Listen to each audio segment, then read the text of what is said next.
Coast. We are following some breaking news as it relates to President Donald Trump. I want you to take a good look at your screen. This just in from the New York Post as they report a former Coast Guard officer has been arrested after allegedly threatening to assassinate President Donald Trump. They got that report from the FBI. As we discuss this breaking news, I do want to transition to give you a live look at the White House this Tuesday morning. We are following the very latest from our content partners also at Fox News this Tuesday. They report a former Coast Guard lieutenant was recently arrested for allegedly making threats to kill President Donald Trump, according to court documents obtained by Fox News.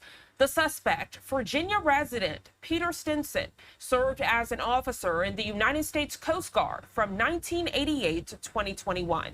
Fox News reports he was a sharpshooter as well as a FEMA instructor during that time.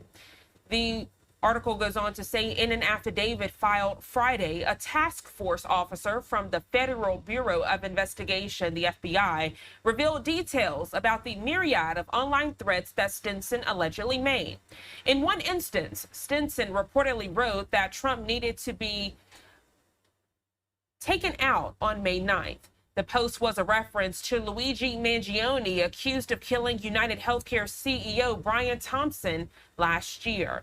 The article goes on to say that Stinson allegedly made graphic threats against Trump involving guns, poisoning, and even knives on multiple social media platforms.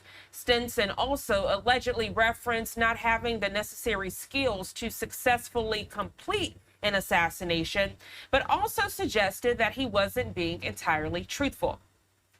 The document also alleges this morning that Stinson made several references to 8647, which government officials say is likely in reference to an Instagram post made by former FBI Director James Comey.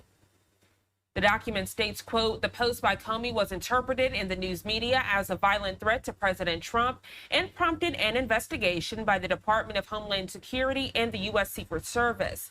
Stinson has made since 13 additional posts on Blue Sky, including the text 8647.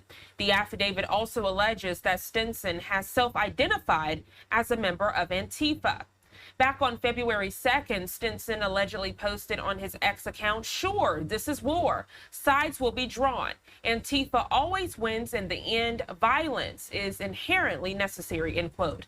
The most recent post referenced in the document was posted on Blue Sky back on June 11th, when Stinson allegedly wrote, when he dies, the party is going to be huge. So that's just a few days ago. But again, this breaking news just coming into our Live Now from Fox Studios. Stinson was charged with making threats to kill the president and is slated to make an initial appearance in federal court Wednesday, which is tomorrow. And if you're just now tuning in, this is in reference to a former Coast Guard officer arrested after allegedly threatening to assassinate the commander-in-chief, President Donald Trump. As you can imagine, this is a developing story, so make sure to stay tuned to Live Now from Fox for the very latest developments.